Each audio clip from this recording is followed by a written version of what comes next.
Hello everyone. हमने last video में जो हमने डिस्कस किया था वो आर्टिकल्स का टॉपिक हमने डिस्कस किया था और उसके हमारे आगे फर्दर जो रूल्स रहते थे हम वो करेंगे इस लेक्चर में।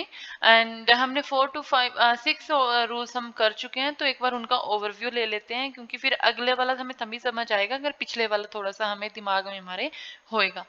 तो यहाँ पे अब पहले देखते हैं कि इनडेफिनेट एंड डेफिनेट आर्टिकल्स, जो मैंने की पिछली वीडियो में बताया था कि जो आर्टिकल्स होते हैं इनको हमने दो पार्ट्स में डिवाइड करके, मतलब दो टाइप्स में इनको लिख के आगे जो है इनको हमने समझा था। जैसे कि इनडेफिनेट और indefinite, both pronunciations are right. And definite, इसके अंदर हमने देखा था कि ये आर्टिकल्स जो होते हैं ये हम नॉन स्पेसिफिक थिंग्स के साथ लगाते हैं, लेकिन इसके अंदर अब आते कौन कौन से हैं, वो आते हैं ए एंड एन, दोनों जो है इसके अंदर आते हैं। और डेफिनेट के अंदर जो बच जाता है वो डेफिनेट के अंदर है, वो जो हमारा थर्ड जो है वो है द।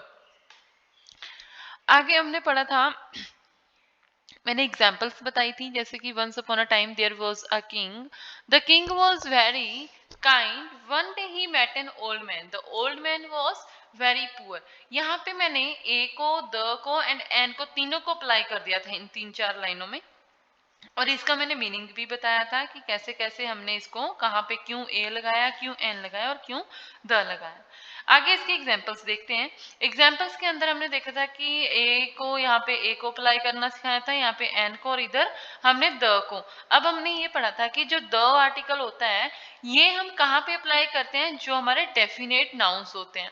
अब ये डेफिनेट नाउन्स मतलब कि जो डिफाइंड होते हैं, अब वो डिफाइंड किस तरीके से हो सकते हैं सेंटेंस के अंदर, वो मैंने यहाँ पे बताया था कि मतलब जब वो नाउन जो है वो डिफाइन कर रखा है, जो डेफिनेट हो रखा है, इंट्रोड्यूस्ड ऑलरेडी हो चुका है, वो पर्सन जो है, वो नाउन है, उसके साथ हम द लगाएंगे। ये मैंने पहचान करने, रिकॉग्नाइज करना इनका सिखाया था। रूल 1 के अंदर सबसे पहले अब आ जाते हैं कि पहला रूल क्या कहता था। पहला रूल बोला था कि a an and are use with singular countable nouns which are indefinite. See, यहाँ पे मैंने ध्यान ध्यान से देखना है, यहाँ पे सिंगुलर काउंटेबल नाउन्स, यहाँ पे सिंगुलर काउंटेबल नाउन थे विच आर इंडेफिनेट और introduced for the first time. इनके बीच में फिर मैंने डिफरेंस का बताया था, consonant sounds and vowel sounds के हिसाब से जो है ये अप्लाई होते हैं। ए एंड एन, ए के अंदर मैंने इनको प्रोनाउंस करके बताया था कि जैसे कि हालांकि हमारे इंग्लिश के तो जो ई ए ई आई ओ यू जो हैं ये हमारे वोवल्स होते हैं, लेकिन हमने अगर इनको देख के लगाना होता तो उस हिसाब से तो वन के साथ एन आता है, यहाँ पे यूरोपियन के साथ एन आता एंड यूनिवर्सिटी स्टूडेंट के साथ एन आता। लेकिन ये सब जो है ये गलत है, और मैंने जो रूल बताया था इनको अप्लाई करते टाइम वो मैंने बताया था वोवल साउंड्स का एंड कॉन्सोनेंट साउंड्स का। आगे आ जाओ, अब वोवल साउंड्स देखनी तो है, लेकिन कौन सी वोवल साउंड्स देखनी है, इंग्लिश की। अब इंग्लिश के अगर वोवल साउंड देखेंगे तो यू, अब यू है तो यहाँ पे हमें यू य की आवाज देगा तो हम उसके साथ वोवल साउंड लगाएंगे, नहीं। यहाँ पे हमने जो देखना था वो देखना था हिंदी के वोवल साउंड्स देखने थे, और वो 10 वोवल साउंड्स है, सारे नहीं लिखे हैं मैंने यहाँ पे, जो हमें देखने हैं वो ये वाले हैं। 10 है हमारे वोवल साउंड्स हिंदी के, जो हमें देखने हैं क्या अप्लाई करते टाइम, हमें अप्लाई करते टाइम ए एंड एन को अप्लाई करते टाइम, ये भी देख लिया था। आगे रूल 2 के अंदर हमने क्या पढ़ा था, रूल 2 के अंदर पढ़ा था कि जो द आर्टिकल है वो कहाँ पे यूज होएगा, द आर्टिकल यूज होएगा काउंटेबल एंड अनकाउंटेबल नाउन्स के साथ। अनकाउंटेबल, ये देखो यहाँ पे मैंने बताया था काउंटेबल एंड अनकाउंटेबल नाउन्स, लेकिन जो हमारा रूल 1 के अंदर ए एंड एन का था वो सिर्फ जो है सिंगुलर काउंटेबल नाउन्स के साथ अप्लाई होना था, लेकिन जो द है ये दोनों के साथ अप्लाई होता है। ठीक है, आगे which are definite or with nouns that have already been introduced। so जो पहले ही इंट्रोड्यूस हो चुके हैं और जिनको डिफाइन कर दिया गया है, जो डेफिनेट हो चुके हैं, उनके साथ हम द लगा देंगे। Rule 3 says no article is used with the name of any person or place, but when that name is used for comparison purpose, it is always preceded by the। So rule 3 क्या कह रहा है? Rule 3 कह रहा है कि no article is used with the name of person और place. किसी पर्सन के नाम के साथ या फिर किसी प्लेस के नाम के साथ जो है हम कोई आर्टिकल नहीं यूज करते हैं, लेकिन एक्सेप्शन इज देयर। एक्सेप्शन क्या कह रही है कि अगर वो ही नाम कंपैरिजन पर्पस के लिए यूज हुआ है तो वो हमेशा द के साथ प्रेसिडेड होएगा। यहाँ पे अब द लगाना किसके साथ है? जो कि हमारा नाम कंपैरिजन पर्पस के लिए यूज हुआ है, इसके साथ नहीं लगाएंगे, इसके साथ लगाएंगे हम जो पिछले जो कंपैरिजन पर्पस के लिए नाम यूज हुआ है। इसी तरीके से सेकंड एग्जांपल भी देखते हैं। Kalidas is Shakespeare of India. Shakespeare of India, अब इसके साथ ये है, हम कंपेयर के लिए तो इसको यूज कर रहे हैं। कंपेयर किसका कर रहे हैं? कालिदास का शेक्सपियर के साथ। तो यहाँ पे द इसके साथ लगाएंगे, इसके साथ नहीं लगाएंगे। Kashmir is the Switzerland of India. So I hope यहाँ तक क्लियर था, पिछले लेक्चर में भी और एक बार फिर से मैंने इस वीडियो में भी इसीलिए बता दिया है क्योंकि हमें आगे जो फर्दर रूल्स हैं हमें उनको पढ़ना है। सो दिमाग में एक बार पिछले रूल्स हमें होने चाहिए याद। रूल 4 क्या कहता था? रूल 4 ने कहा था no article is used with the name of metal but when that name is followed by of then it will be preceded by the. क्या नॉर्मल सेंस में क्या है ये रूल? कहता है कि मेटल के नाम के साथ कोई आर्टिकल यूज नहीं होता, लेकिन अब यूज कहाँ पे होता है? जहां पे वो ही नाम जो है ऑफ के साथ जो है वो फॉलो हो रहा है। एग्जाम्पल अभी बताती हूँ मैं इसकी, जैसे कि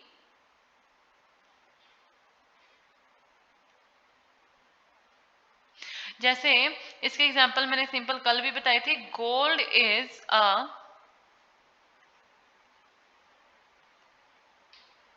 precious metal. Gold is a precious metal. यहाँ पे तो हमने सिंपल वैसे एक मेटल की बात कर दी है कि वो एक जो है वो प्रीशियस मेटल है। ये तो था हमारा जनरल रूल यहाँ तक का। अब इसके एग्जाम्पल देखते हैं वर्ड के आगे वाले की। इसके एग्जाम्पल कैसे हैं? एग्जाम्पल कल भी मैंने बताई थी। The gold of south Africa is of pure quality. Here, this sentence is not an absolute fact. I gave you just an example. यहाँ पे ये जो है कोई फैक्ट नहीं है, कोई मतलब सच्चाई नहीं है कि ऐसा है, ट्रू है, ये ट्रूथ नहीं है। ये मैंने वैसे एग्जाम्पल के लिए समझा दिया है। साउथ अफ्रीका का गोल्ड जरूरी नहीं कि प्योर क्वालिटी का ही है। सो इसको अपना एज ए फैक्ट लेके मत चलना। रूल 4-5 को देखते हैं।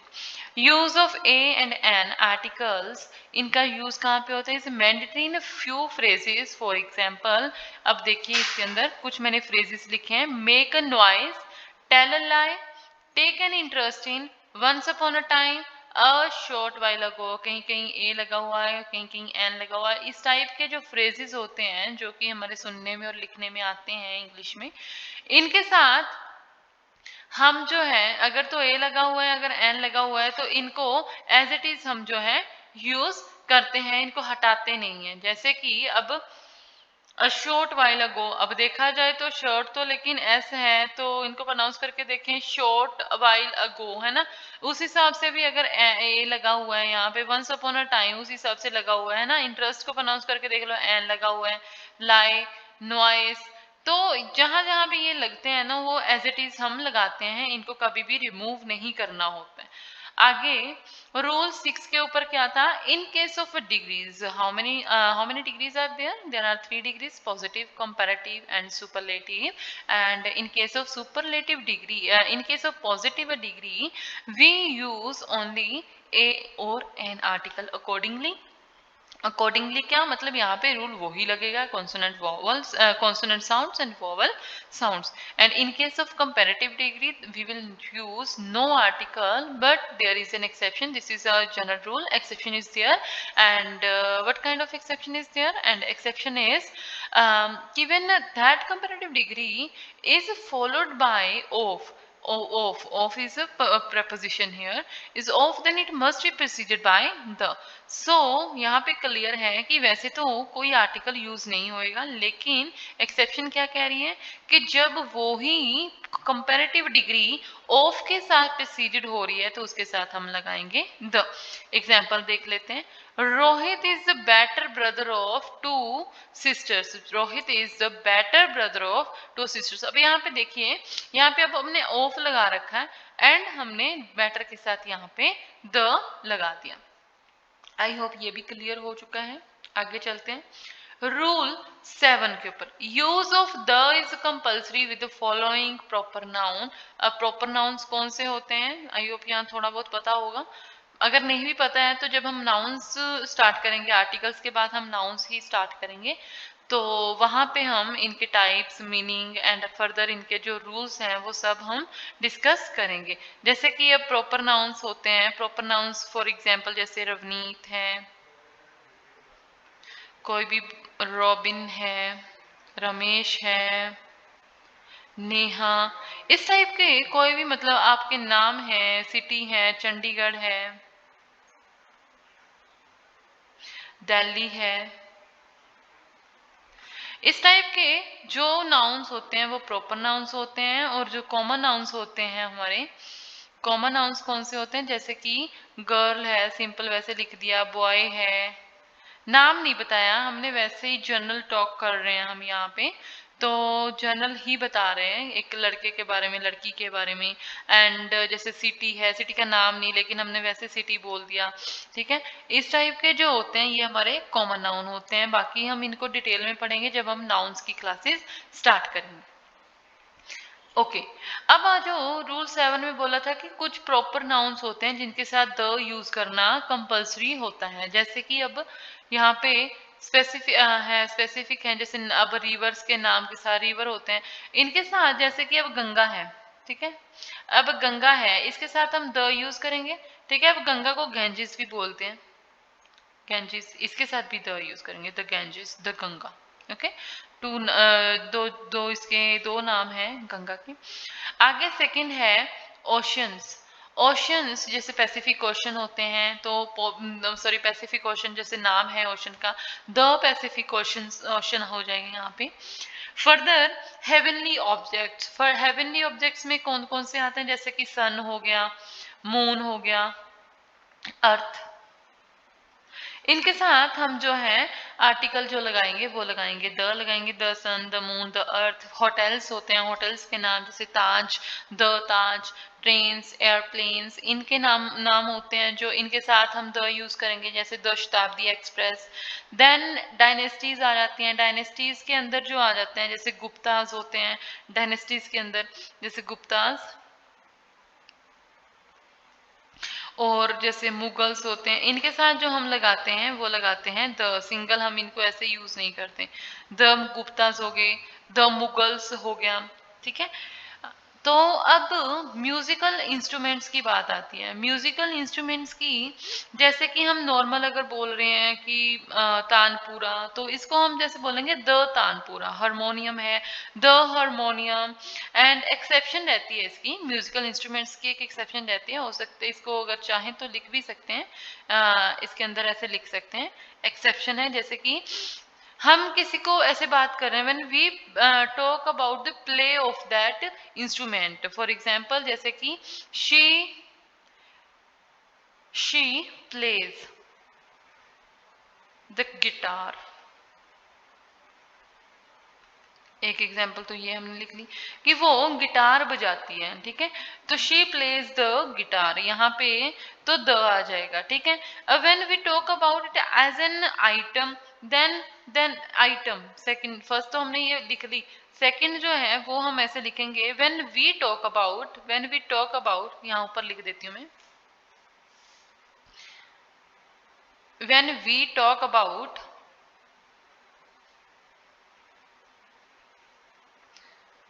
it, it means musical instrument. When we talk about it as an item,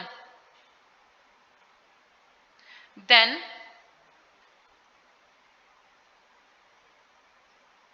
A use होएगा। For example she has a guitar, उसके पास एक गिटार है। जब हम प्ले के बारे में बात की थी तो हमने द लगाया था, यहाँ पे देखो, यहाँ पे हमने द लगा दिया था जब प्ले के बारे में बात कर रहे हैं। जब हम ये एज एन आइटम यूज कर रहे हैं कि हम ये बोल रहे हैं कि उसके पास एक गिटार है, उसके पास एक हारमोनियम है, उसके पास एक तानपुरा है, तो वहां पे हम ए के साथ लगा देंगे, वहां पे द नहीं लगाएंगे। आई होप ये भी क्लियर है। रूल 7। अब आ जाओ आगे इन्वेंशंस के ऊपर। इन्वेंशंस जैसे कि टेलीस्कोप, द टेलीस्कोप आ जाएगा। जैसे कि एग्जांपल बताइए मैंने, इन्वेंशंस क्या होती हैं? खोज। इन्वेंशंस होती हैं खोज।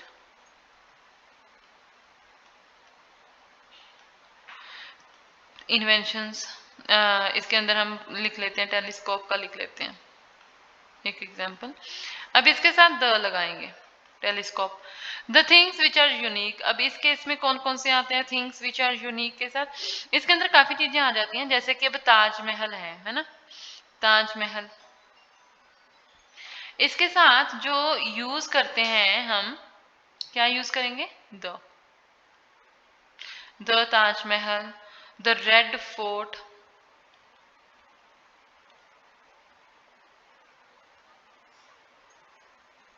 Red fort. फर्दर जैसे अब आ गया डायरेक्शंस, सॉरी डायरेक्शंस आ जाती हैं। डायरेक्शंस जैसे कि ईस्ट है, ईस्ट वेस्ट, नॉर्थ साउथ, ये जो डायरेक्शंस हैं इनके साथ हम यूज करेंगे द। ये अभी तक रूल 7 ही चल रहा है हमारा। आगे आ जाओ होली बुक्स। अब होली बुक्स जो होती हैं इनके साथ हम यूज करते हैं आर्टिकल द। यहाँ पे ए नहीं यूज होता। जैसे कि अब होता है कि यहाँ पे इसके अंदर मैं बताती हूँ, जैसे कि बाइबल है, इनके साथ द लगाएंगे। द गीता,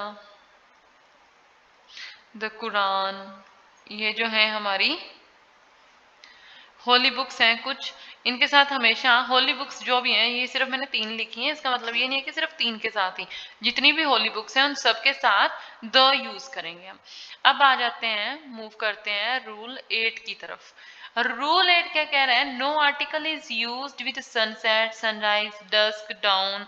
ये जो होते हैं इनके साथ कोई आर्टिकल यूज नहीं होता है। जैसे कि सन सेट्स, सनराइजेस, तो इनके साथ जो है हम कोई आर्टिकल यूज नहीं करते हैं। सब्जेक्ट्स के नेम्स होते हैं उनके साथ आर्टिकल्स नहीं यूज करते हैं। सब्जेक्ट कौन से? मतलब जैसे पढ़ने वाले हमारे सब्जेक्ट होते हैं, जैसे फील्ड होती है, जैसे कि फिजिक्स है, केमिस्ट्री है, मैथमेटिक्स है, एंड हाँ मैथमेटिक्स है, केमिस्ट्री है, ये सब जो हमारे सब्जेक्ट्स होते हैं, पॉलिटिकल साइंस है, इनके साथ हम कोई आर्टिकल यूज नहीं करते। आगे names of months, days, meals, hobbies, इनके साथ जो हमारे रहता है कि पर्पस क्या रहता है कि इनके साथ आर्टिकल यूज नहीं करते हैं। लेकिन मील की एक एग्जांपल है, मील की मतलब एक एक्सेप्शन भी है और एक एग्जांपल भी इसकी मैं बताती हूँ अभी। इसके अंदर क्या होता है कि when we specify the particular meal, अगर तो हम जनरल टॉक कर रहे हैं तो फिर तो कोई दिक्कत नहीं है, फिर तो वहां पे हमने कोई आर्टिकल नहीं लगाना। लेकिन जब हम स्पेसिफाई कर दिया किसी पर्टिकुलर मील को, for example the lunch we had in the Taj. अब यहाँ पे देखना ध्यान से, मैंने होटल का नाम लिखा है ताज, लेकिन साथ में द लगाया है। The lunch we had in Taj yesterday was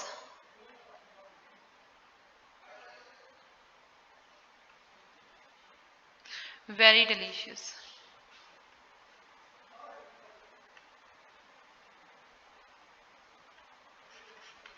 ये तो एग्जाम्पल इसके एक्सेप्शन किए हैं। इसके अंदर लिख भी सकते हैं कि when we specify the particular meal then we will use article the article the in that case. The इसके अंदर एग्जांपल लिखी, the lunch we had in the Taj yesterday was very delicious. यहाँ पे लंच, लंच के साथ the लगाया है हमने, पर्टिकुलरली हमने यहाँ पे डेफिनेट कर दिया, डिफाइन कर दिया है एंड इंट्रोड्यूस कर दिया है इसको। कौन सा लंच? जो हमने कल किया, कहाँ पे? इन द ताज, इन द ताज, यहाँ पे स्पेसिफाई कर दिया लंच हमने, ठीक है। तो ये था हमारा रूल नंबर 8। आगे इसके अंदर एक चीज और हमारी हमारी जो है लिखने वाली, मतलब एज ए रूल लिखना है तो भी लिख सकते हैं, अदरवाइज इसको वैसे याद रख सकते हैं कि जैसे कि होते हैं स्टेट्स होते हैं, कंट्रीज होते हैं, इनके नाम जो होते हैं ना, इनके साथ कोई आर्टिकल जनरली यूज नहीं होता है। बट जैसे यूनियन, यूनाइटेड रिपब्लिक, किंगडम, ऐसे टाइप के नाम होते हैं, तो उनके साथ जैसे रिपब्लिक ऑफ इंडिया, इनके साथ हम जैसे यूनियन है अब, तो इनके साथ जो है हम आर्टिकल द यूज करेंगे। अब जैसे माउंटेन होती है, एक चीज और मैं बता देती हूँ, जैसे कि माउंटेन होता है, ये एक ही रूल के अंदर है, अगर लिखना है तो लिख सकते हैं। जैसे कि अब माउंटेन होते हैं, माउंटेन की तो दो पोर्शन होता है, पीक एंड रेंज होता है। अब पीक कौन सा? जो पीक होता है ना, इसके साथ हम नो यूज, कोई आर्टिकल यूज नहीं होता है ना, कोई नो आर्टिकल। लेकिन जो रेंज वाला पोर्शन होता है ना, इसके साथ हम द यूज करते हैं, सिर्फ यहाँ पे ए और एन को यूज नहीं करते, इसको ध्यान से देखना। पीक की अगर बात चल रही है तो नो आर्टिकल, रेंज की बात चल रही है तो आर्टिकल द यूज होएगा। इसको देखते हैं अभी, जैसे कि अब फॉर एग्जाम्पल ये है, ठीक है। अब ये जो है, अब ये ऊपर वाला पोर्शन होता है, इसको तो हम पीक बोलते हैं, और जो नीचे वाला पोर्शन होता है किसी माउंटेन का, ये हमारा होता है रेंज। इतना तो पता ही होगा सबको।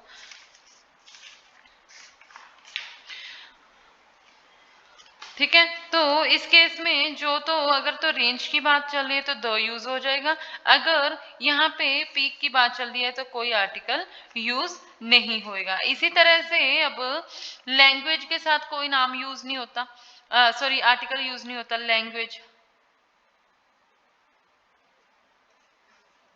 लैंग्वेज के साथ यूज नहीं होता। नेशनैलिटी के साथ, जैसे कि अब नेशनैलिटी के केस में क्या होता है, जैसे कि द, ए और एन, हम यहाँ पे द को भी, तीनों को देख लेते हैं कैसे यूज करना होता है। जैसे मैं एक एग्जांपल बता देती हूँ इसके अंदर, जैसे English is a global language, अब इस तरीके से यूज होएगा, English is a global language. अब नेशनैलिटी की बात हो रही है एंड हम यहाँ पे द ए यूज कर दिया, यहाँ पे हमने ए यूज कर, English is a global language, ठीक है। जैसे the English spoken in India is grammatical very correct. अब इंग्लिश, वैसे तो मैंने क्या बोला था, लैंग्वेज के साथ कोई आर्टिकल यूज नहीं होता है, लेकिन उसी लैंग्वेज को अगर हम स्पेसिफाई कर देंगे, कहाँ की लैंग्वेज, अब इंग्लिश जो है ये अब हर जगह पे बोली जाती है ना, हर जगह की ये लैंग्वेज जो है, अब हम यहाँ पे इंडिया की लैंग्वेज की बात कर रहे हैं कि इंग्लिश जो इंडिया में बोली जाती है, इसका मतलब बाकी देशों में भी बोली जाती है। तो यहाँ पे हमने स्पेसिफाई कर दिया है इंडिया कि कौन सी इंग्लिश जो इंडिया में बोली जाती है is a grammatical very correct, grammatically very correct. So यहाँ तक हमारे जो है, हमने मेन जो रूल्स देखे हैं आर्टिकल्स के, तो ये यूज जो है इस तरीके से होते हैं। और अब आगे जो हम नेक्स्ट वीडियो में करेंगे वो हमारा जो रहेगा वो अब इसकी एक्सरसाइज रहेगी। अब 2-4 लेक्चर जो है मैं एक्सरसाइज के ऊपर ही दूंगी एंड पूरे उनके, जैसे कि हमारे CDS NTA के एग्जाम में जैसे आता है उसी तरीके से हम उसको एक्सरसाइज करेंगे, स्पॉटिंग एरर की तरह हम इनको पढ़ेंगे, आगे एक्सरसाइज करेंगे। सो कल से हम इनकी एक्सरसाइज स्टार्ट करने वाले हैं, तो एक्सरसाइज स्टार्ट करने से पहले एक बार रूल्स को जरूर देख लेना, लर्न कर लेना, इनको दिमाग में बिठा लेना, सो दैट एरर स्पॉट करने में ज्यादा मुश्किल ना आए। Okay, thank you.